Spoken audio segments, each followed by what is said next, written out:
On a sunny holiday morning, a rare sight these days, I heard footsteps. Entering the living room were Kevin and Elizabeth. They came in with loads of baggage, breathing heavily, but upon seeing me, they put on sarcastic smiles and dropped a bombshell. "From today, we're moving in with you. If you don't like it, divorce me and leave." Ignoring my shock, Kevin and the others started spreading their belongings in the living room. Then Stella, who looked apologetic, followed. I quietly opened my mouth. "It's okay, but are you sure? I mean, she." "Huh?" Kevin turned pale upon hearing me. And then he dashed out of the house. A few minutes later, he called. When I answered, he began shouting so loud, it could be heard where Elizabeth was. "Are you kidding me? Why didn't you say anything?" "Oh, I thought I mentioned it before." After a pause, Kevin said, "Anyway, I'm coming back," and abruptly hung up. Elizabeth looked like she might faint at Kevin's yelling. "I'm looking forward to Kevin coming back," I said. At my words, Elizabeth's shoulders twitched in surprise. "Brace yourself. The retaliation starts now. I'm Madison, a 45-year-old office worker. Last year, I was transferred to a busy department and have been incredibly busy since. I married Kevin when I was 40. We met at a company year-end party, where Kevin was invited as a guest. As his hostess, we hit it off, being from the same hometown. Kevin, 5 years my senior, was the assertive type and a godsend to me, who had almost given up on marriage as I approached 40. We married after dating for a year. No wedding ceremony, as he said it was a waste, which left me a bit sad. But in retrospect, I should have reconsidered the marriage then. "Hey, you slacked off on laundry again, didn't you?" Kevin is what you'd call a henpecked husband. Having lived alone before marriage, he could do household chores. "Men shouldn't do housework."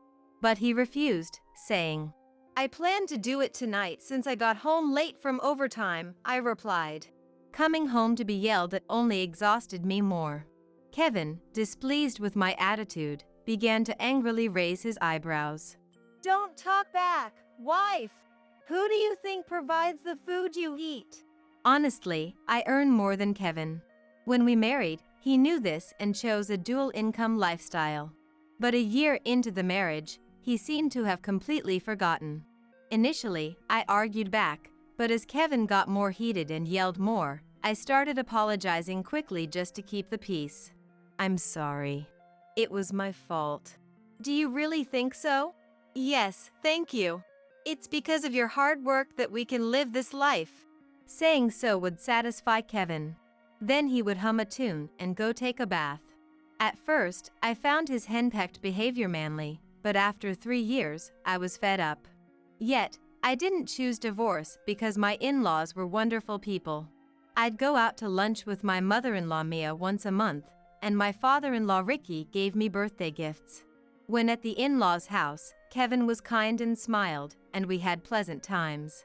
My own parents died early, so my kind in-laws were as important as real parents. That's why I hesitated on divorce. But there was something I couldn't tolerate. It was Elizabeth, Kevin's sister-in-law, who lived nearby.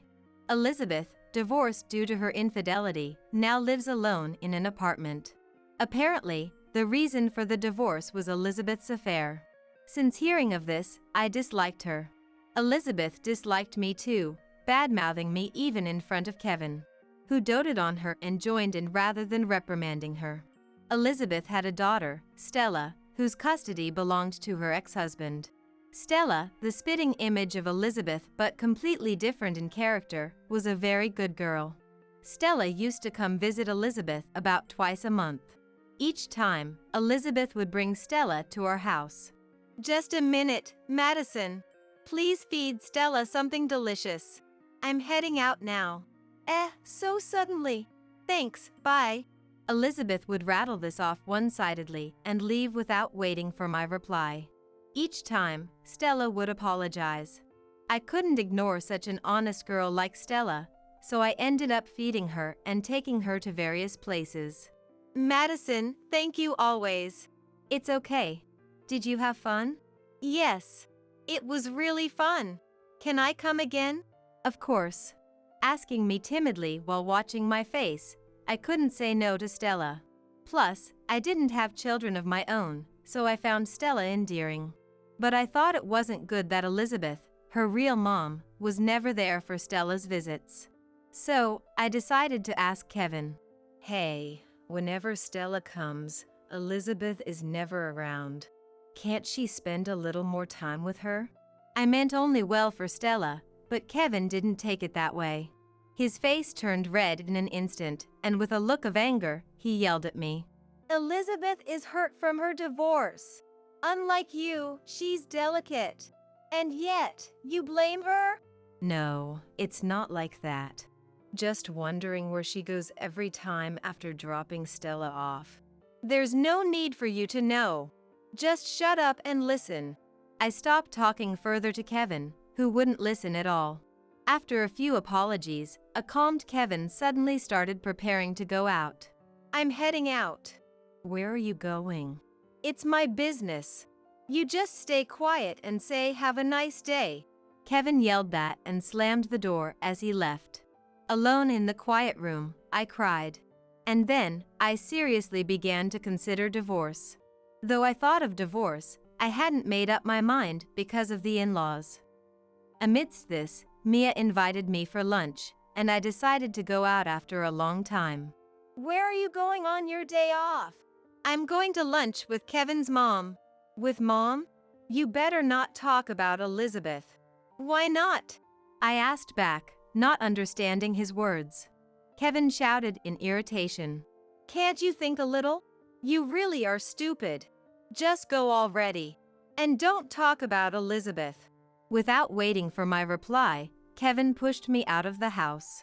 Still not satisfied, I met Mia and talked over lunch. By the way, Elizabeth is coming over, right? Eh? You knew? I thought so. Mia sighed deeply and then apologized to me.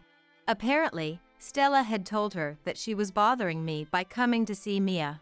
I thought I raised her strictly, but maybe it's a reaction. She's into nightclubs. Nightclubs? That's right. She seems to have a considerable debt. I was surprised by Mia's words.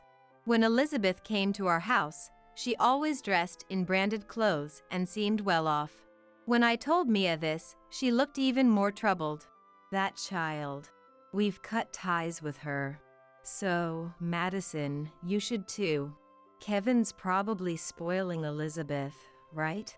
Mia said that when Elizabeth's affair came to light, Kevin kept blaming the ex-husband until the end.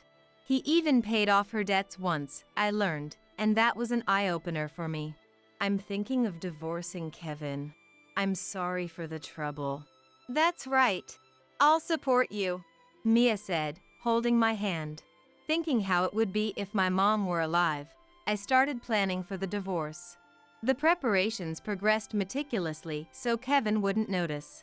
Hoping to awaken Kevin to reality, I casually mentioned Elizabeth's debts, but Kevin wouldn't listen. Instead, facing Kevin's yelling, I found I could no longer feel love for him. Thanks to the help of the in-laws, I gathered plenty of evidence and learned astonishing truths. Then, the day of action arrived unexpectedly. On a sunny holiday morning, rare these days, I heard footsteps. Entering the living room were Kevin and Elizabeth. They came in with loads of baggage, breathing heavily, but upon seeing me, they put on sarcastic smiles and dropped a bombshell. We're moving in with you starting today. If you don't like it, divorce me and leave. Ignoring my shock, Kevin and the others started spreading their belongings in the living room. Then Stella, looking apologetic, followed. I quietly spoke. It's okay, but are you sure? I mean, she. Huh? Kevin turned pale upon hearing me.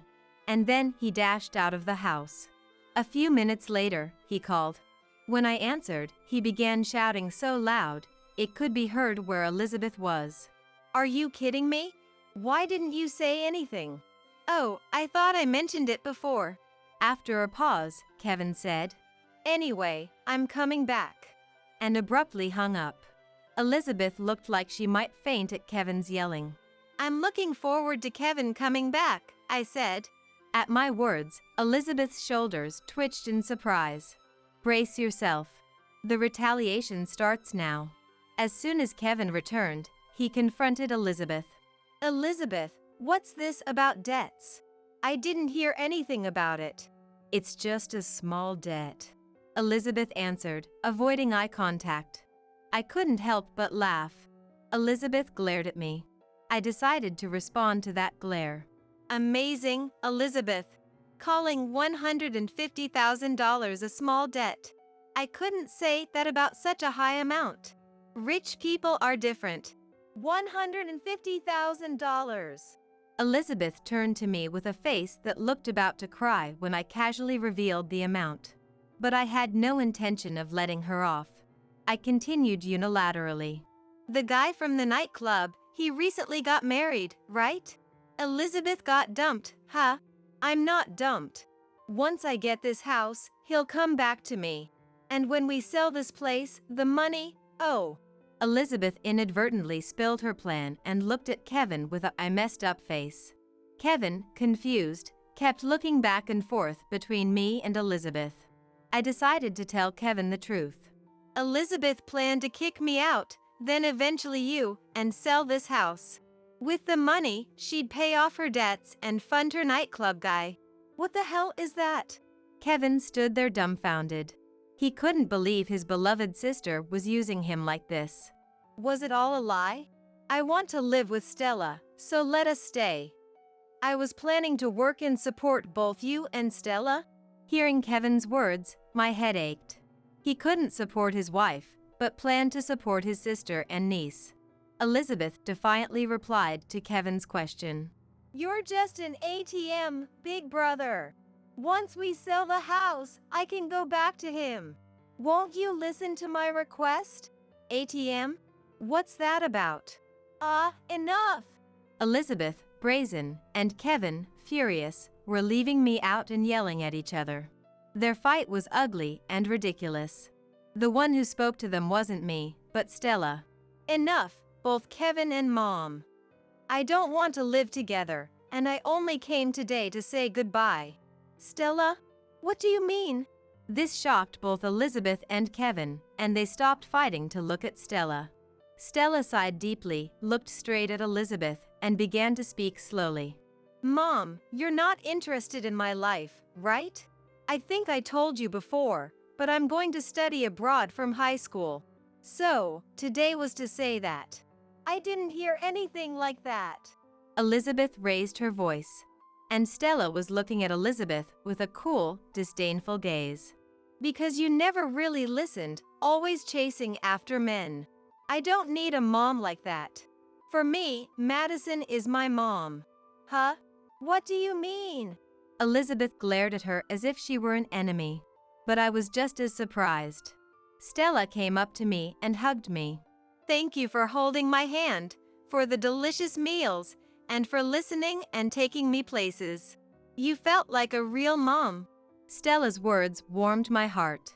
I felt a sense of fulfillment and happiness, as if everything I had done for Stella had come to fruition. I never had children, so I often worried if my way of interacting with Stella was correct. That's why I was even more moved. "Stella, I too was happy to be with you. Do your best over there too." As I said this and wiped my tears, Stella smiled at me. "Yeah, I want to call and send messages. Is that okay?" "Of course." Stella and I looked at each other and laughed. Elizabeth was watching us resentfully. Then, with a smug smile as if she had an idea, she started laughing. "Stella, I'll go with you." "Eh? Why? It's hard to live there alone, isn't it? Let's live together. They'll pay for our living expenses, right?" I was astounded by her audacity. Stella, beside me, looked just as disgusted. Unaware of our reactions, Elizabeth started fantasizing about life after going abroad. "Mom, while Stella's at school, we can go to the beach or shopping. When she's at her part-time job, I'll take a nap. At night, I'll go out a bit." Elizabeth talked only about leisure, with no mention of work. Stella, looking at her with contempt, suddenly burst into laughter. What's so funny? It's hilarious. Why would I want to live with you? Besides, I'm going to be in a dormitory, so you can't come. Elizabeth's face turned red with anger. But Stella didn't stop there. Just as Elizabeth was about to lash out at Stella, an interruption came. Enough already! Dad? Ricky suddenly appeared in the living room, surprising Elizabeth. Beside him was Mia, her eyebrows raised in anger. Coming here after hearing from Madison, and what do I find? How long will you keep troubling others, Elizabeth? Mom, this is a misunderstanding. Stella decided this on her own. In the middle of Elizabeth's words, Mia approached her and raised her hand. A loud sound echoed in the living room, followed by silence. The first to speak was Elizabeth. That's awful! To hit me! Mia retorted sharply. You deserved it. I was wrong to leave you alone after causing trouble to Madison. We've arranged for you to stay with a relative. We're going there now. Elizabeth turned pale and looked to Kevin for help, but he averted his gaze, feeling betrayed. Left isolated and despairing, Elizabeth was led out of our house by Ricky. Hey, I'm sorry. I should have listened to Madison more. I'll listen from now on. What a naive thought. Mia retorted to Kevin's casual words. To the surprised Kevin, Mia continued emotionlessly. I told you before not to involve yourself with Elizabeth. Even more so if you're married. But you didn't listen. Now, the only choice is divorce. Kevin looked at me, pale-faced. I smiled at him. Then, feeling slightly relieved, I prepared to drop the bombshell. Let's get a divorce. I'll also claim alimony for your verbal abuse and, let's see, maybe for infidelity too. Infidelity? What are you talking about? Kevin stumbled over his words, trying to feign ignorance. I felt pathetic for once thinking such a man was reliable. I pulled out several photos from my bag. You recognize this woman, don't you? Did you take secret photos? If someone's doing something they shouldn't, isn't it their fault? Kevin, seemingly out of excuses, just stayed silent, looking frustrated. I laid out the documents and had him sign them. After everything was finalized, I spoke to Kevin with a smile. Thank you for everything.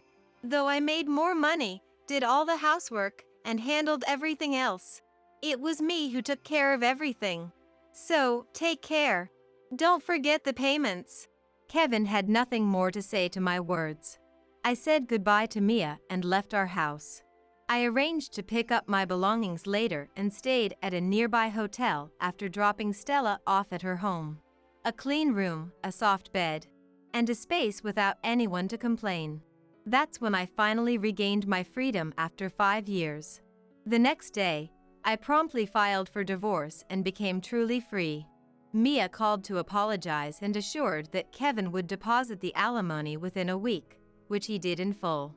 Since Kevin had little savings due to giving money to Elizabeth, the in-laws had paid the alimony in advance. Regarding this, they'll get Kevin to repay it in full, so don't worry, they told me. Kevin lost his job and was sent to live with a different relative. He ended up on a farm, working from dawn to dusk without holidays. Escape was impossible without a car, and the mountain roads were too much for Kevin, who had never driven them. I thought it was tough, but didn't feel sorry for him. Kevin's affair partner was a club girl who only saw him as a paying customer. She didn't even know he was married and apologized when I met her. She even returned the branded bags Kevin had given her, which I sold and used the money for lunches with Stella. Elizabeth was sent to live with relatives near the sea, working from sunrise every day. Her once well-maintained hair and nails were now completely ruined. Apparently, she had fallen behind on child support payments for Stella, and the relatives had covered it, so now she worked unpaid. I could only hope she might change her ways. Stella, meanwhile, successfully went abroad and now lives in an overseas dormitory. She's gotten close to a girl she shares a room with, and I receive messages about their daily adventures. She's planning to bring her friend to Japan during a long break, and I've agreed to host them for sightseeing. As for me, my days are still busy. But without the marriage, my chores are halved. And there's no one to complain.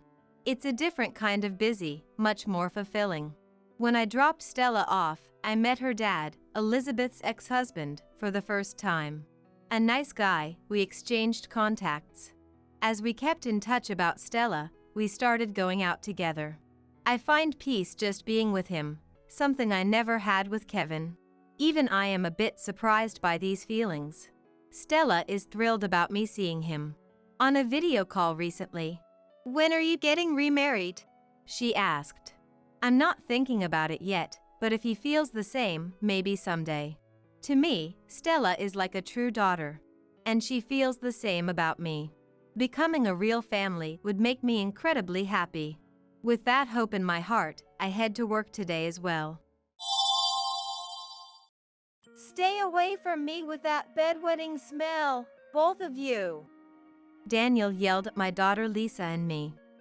Lisa was scared by a look on Daniel's face I had never seen before.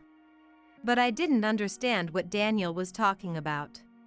Bedwetting? Who was he referring to? Eh? Whose story are you telling? Don't play dumb. Lisa, you're wetting the bed, aren't you? That ammonia smell is a dead giveaway. Daniel pointed at Lisa. Lisa was frightened by Daniel's angry face. I answered for her. Lisa hasn't wet the bed. Neither her bed nor her pajamas are wet. Eh? Daniel's eyes widened.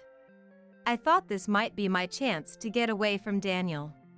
My name is Nancy, 35 years old.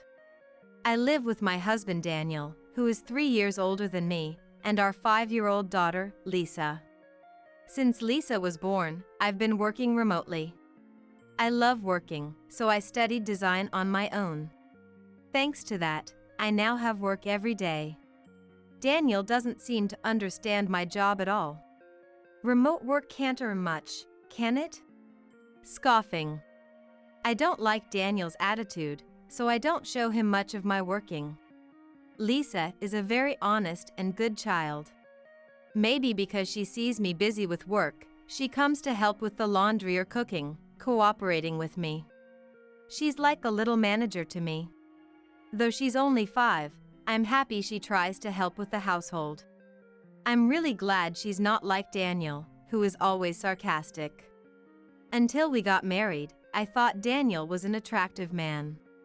I'm the type who gets passionate about love, and the moment I met Daniel and fell in love, I decided I had to marry him.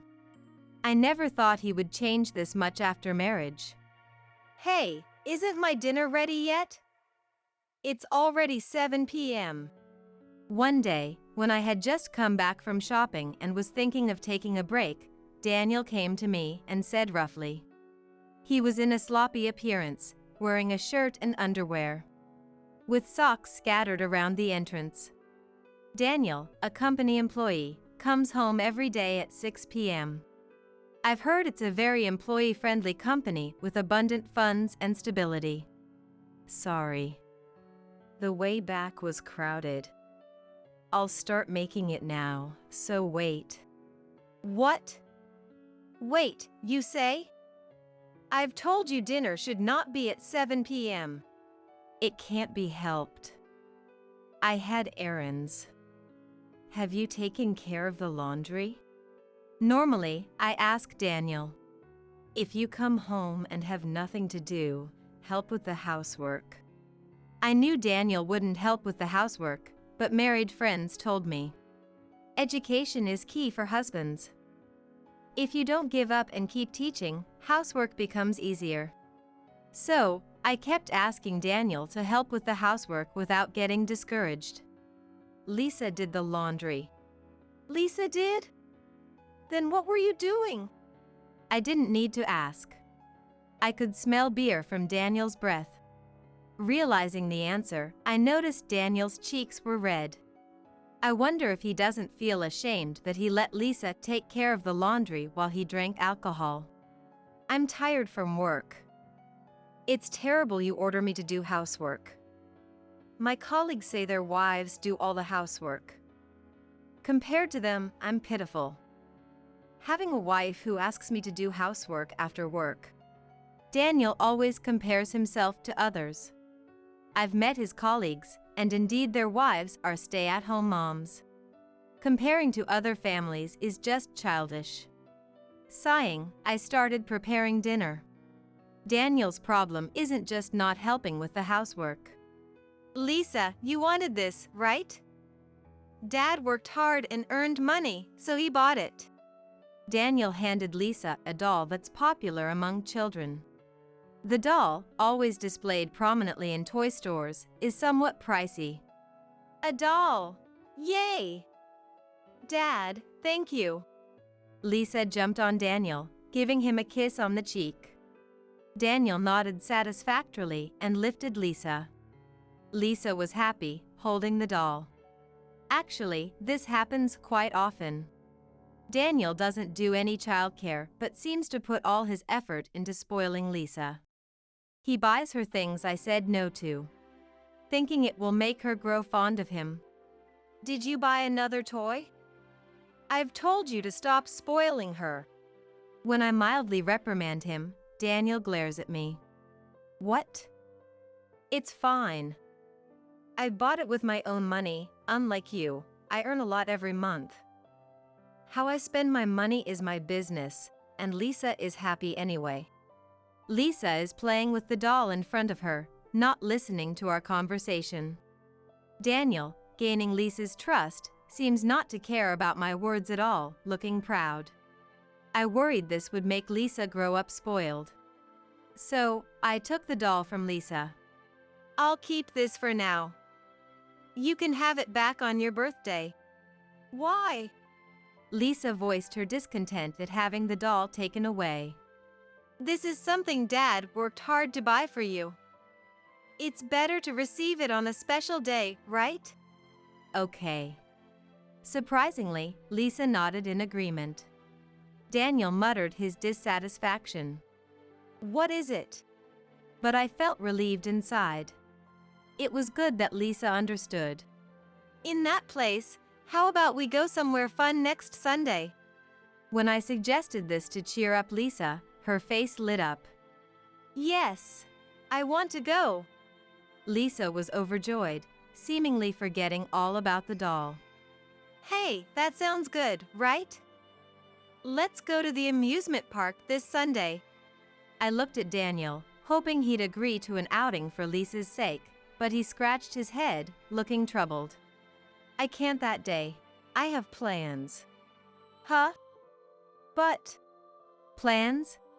It was unusual for Daniel, who usually does nothing on Sundays, to have plans. Can't be helped. I've had them for a while. We can go to the amusement park another time. Okay. I was taken aback, and Lisa was disappointed again. I told Lisa. Then, let's you and me go. Okay. She smiled again, happy even if it was just the two of us.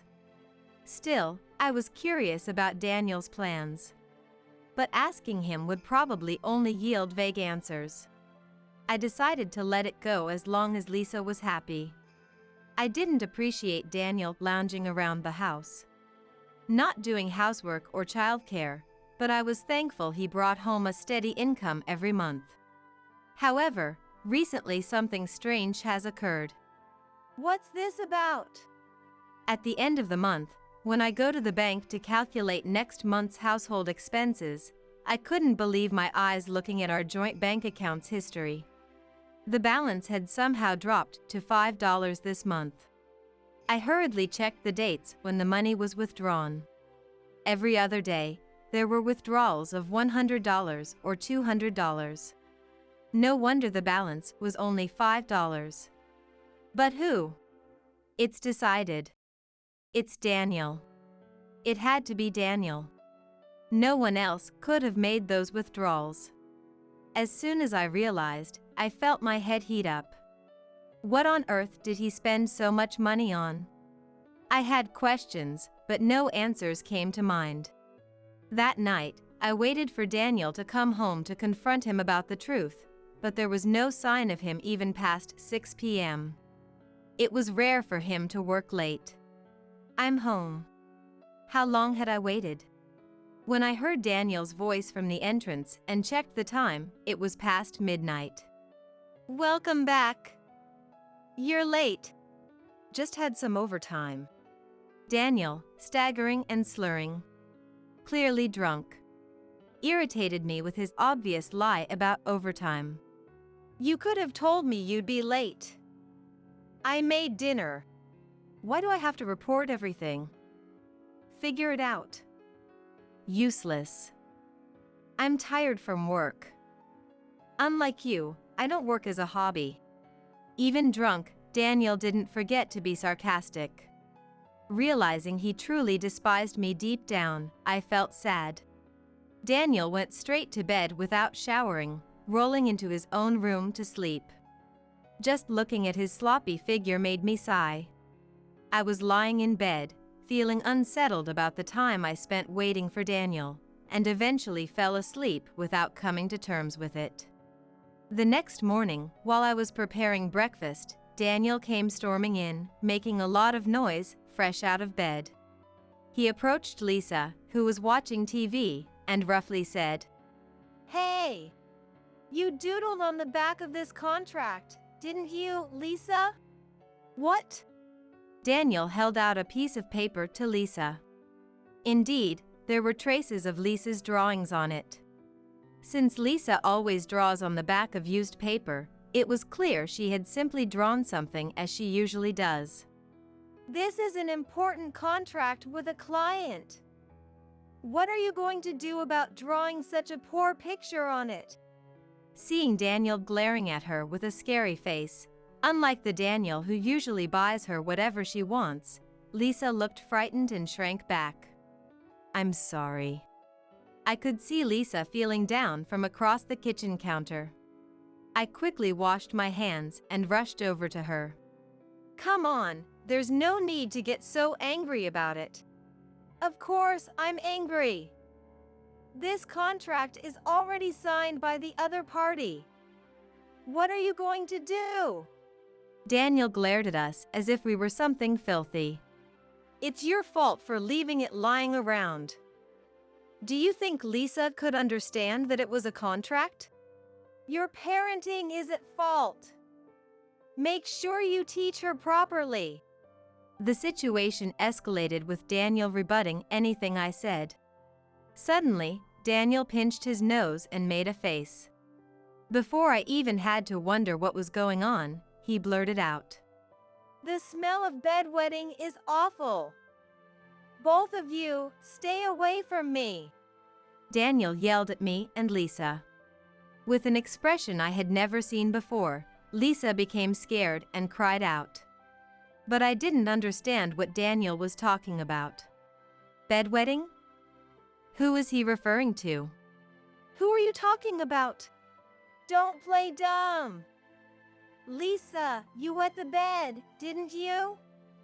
This ammonia smell is definitely from that. Daniel pointed accusingly at Lisa. Scared by Daniel's menacing look, Lisa was frightened. I answered for her. Lisa hasn't wet the bed. Neither her bed nor her pajamas are wet. Though Lisa had wet the bed a few times when she was much younger, it was only temporary, and she hasn't had any incidents in the past year. Daniel, who usually spoils Lisa without paying much attention to parenting, probably doesn't understand these details. What? Daniel's eyes widened. What do you mean by the smell of ammonia? It does smell a bit, but it's not Lisa. When I brought my nose close to Daniel's clothes, there was indeed a faint smell. But it was so slight that it could be dismissed as a misunderstanding. What are you talking about? This smell is obvious. Both of you are annoying me. Just stay away from me, or better yet, leave. Daniel, possibly hungover and not thinking clearly, spoke to us more roughly than usual. I thought this might be my chance to get away from Daniel. Understood. I distanced myself from Daniel and took Lisa's hand. If you say to leave, we will. You take care of the house. As if you could. You'll be back soon because you have no money. Daniel seemed to mock my decision to leave, not believing I was serious. Ignoring him, I began packing our things into a suitcase. Realizing I was serious, Lisa quietly watched me. After finishing packing, I took Lisa's hand and we left the house. Then, goodbye. Yeah, thanks for your efforts. Still mocking me, Daniel waved us off, standing at the entrance. I ignored him and left the house with Lisa. Sooner or later, I thought it was best to distance ourselves from Daniel. It's unfortunate for Lisa to be separated from her dad, but it's for the best. I convinced myself that keeping her near such a dad would have a worse influence. After leaving the house, I called the preschool to let them know Lisa would be absent today. We killed time at parks and cafes until the evening, when I contacted my friend Betty. When I asked if we could stay just for one night, Betty was more than willing, saying, "I wanted to talk to you about something, so this is perfect." Aiming for the time Betty would return from work, Lisa and I went to stay at her place. Sorry for the suddenness. Did I bother you? Not at all. We're supposed to help each other out when in trouble, right? Lisa, want some juice or something? Yeah. Lisa had met Betty a few times before and was fond of her. Betty was very fond of Lisa. Betty offered Lisa a glass of orange juice. Thank you, Lisa said with a smile. Seeing her smile, after being tense all morning, I felt relieved. So, what happened? Running away from home all of a sudden, what's going on? Betty asked about the situation, which made me feel more at ease. I told her about Daniel's overbearing nature and what had happened from last night through this morning. Just talking about it made me feel angry all over again. Betty listened with a solemn face. I figured it might be something like that. I've always had my doubts about Daniel's behavior. And Betty looked at me and Lisa in turn, as if she had something difficult to say. I debated whether or not to tell you this, Nancy. What's wrong? I wondered what Betty was about to say. I'm not sure if I should say this in front of Lisa, but it seems like Daniel is having an affair with a colleague of mine. Hearing Betty's confession felt like a dull shock pressing down on my head. What do you mean? I leaned in eagerly to hear more from Betty. Well, I braced myself as she began to explain. About a month ago, on a Sunday, 3 of us ladies from my department went to the beach. That's when a colleague called over Daniel and his friends. A month ago, on a Sunday? Could that be the day I suggested going to the amusement park and was told he had plans? Suspicion spread through my mind. Daniel came with 2 other guys, and we all ended up playing beach volleyball and having a good time. Oh, Daniel doesn't know me, right? I attended your wedding and have seen photos from Nancy many times, but Daniel had no idea I'm your friend. My mouth became increasingly dry, and I kept gulping down water.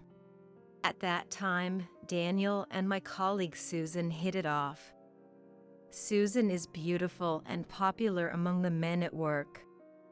They really clicked and went off together after playing at the beach. I heard from Susan they've met up since then. I'm sorry. I know you might not want to hear this, but I felt I couldn't keep it to myself. I shook my head at Betty, who looked apologetic as she revealed the truth. So, Daniel was cheating. Although surprised, I realized I was surprisingly calm about it. Thank you for telling me. It's an eye-opener. I had been somewhat deferential to Daniel because he worked outside the home. But after hearing Betty's story, I realized there was no need for any deference. I won't go back to Daniel. I'll make sure he regrets this. If that's the case, I'll help too. Susan works in the same place as me, so maybe I can find out something. Betty and I looked at each other, firm in our resolve. The next day, I left Betty's house to get my hands on some documents. I'd be living in a hotel for a while, but I managed to secure a cheap rental apartment, and I'll be moving in soon. Betty had been asking Susan questions too. Susan, who adores Betty like a sister, apparently answered everything she asked. I was astonished by what I learned. Filled with anger, I waited patiently for the right time to act. Then, the day for retaliation finally arrived. Betty told me that Susan was planning to visit Daniel's house, my house, today. I left Lisa with Betty and headed to my own home. It had been exactly a month since I left, and it somehow didn't feel like my home anymore. Seeing a pair of heels at the entrance confirmed my suspicions. Just imagining what kind of conversation the two inside might be having gave me goosebumps. I quietly opened the living room door, but no one was there. Listening closely, I could hear a woman's voice from the bedroom. Hearing that, I burst into the room, my face turning red with anger. Daniel, so you were cheating after all. The sudden appearance of me startled the naked man and woman, who screamed and looked at me. What the hell are you doing? Who is this person? Ignoring the panicked couple, I calmly took out the divorce papers from my bag. Today, I came to deliver this. Here. I threw the divorce papers at Daniel's body as if to slap him with them. What's this? Showing up out of nowhere and handing me something like this. Are you crazy? If anyone's crazy for thinking this situation is abnormal, it's definitely Daniel and Susan. But knowing that rational arguments wouldn't get through to unreasonable Daniel, I continued. You withdrew money from our joint bank account, didn't you? What did you use that money for? I don't know. In front of Daniel, who pretended to be clueless, I presented a statement showing a balance of $5. Are you going to play dumb even after seeing this? If you don't know, shall I enlighten you? The money was all spent on Susan. Daniel froze on the spot. Susan, puzzled that I knew her name, looked at me as if I were a ghost. Oh, your coworker Betty is a friend of mine. Thanks for telling her everything about the affair, by the way. It saved me the trouble. So Daniel was just a source of money for buying you anything you wanted, right? He did indeed buy anything for his daughter. I shoved the screenshot of texts between Betty and Susan, sent by Betty, in front of them. It detailed the luxury bags bought for her, where they went out, and other explicit details of their affair. A role to provide money? What's all this about? Daniel was shocked, his eyes wide open upon learning his role. Susan trembled as the reality spilled from my lips. Also, I heard this.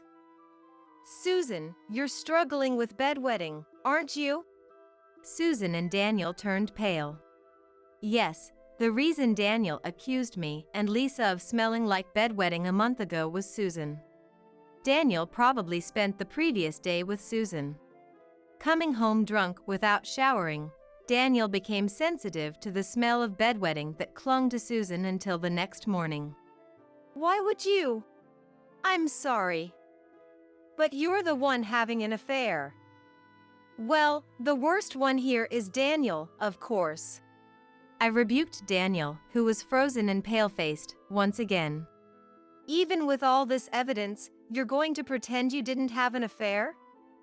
Give up and sign the divorce papers. And be prepared to pay the compensation and child support in the divorce trial. Daniel showed a severely disturbed reaction at the mention of compensation and child support. Huh?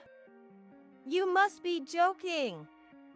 How am I supposed to pay for compensation and child support in a divorce trial? It's all your fault, isn't it? You always cared only about Lisa and never paid attention to me. Yes, it's your fault. You should be the one paying the compensation in the divorce trial. Daniel trying to shift the blame onto me at this point was so childish, my anger reached its peak. Oh, I thought you always worked hard, so you should have money, right? Do you understand what you've done? Mocking my remote work and always spoiling Lisa. And on top of that, having an affair, why should I pay the compensation in a divorce trial?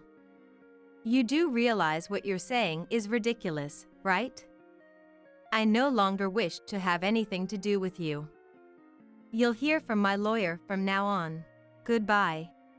Leaving the naked Daniel and Susan behind, I left the house. From behind, Hey!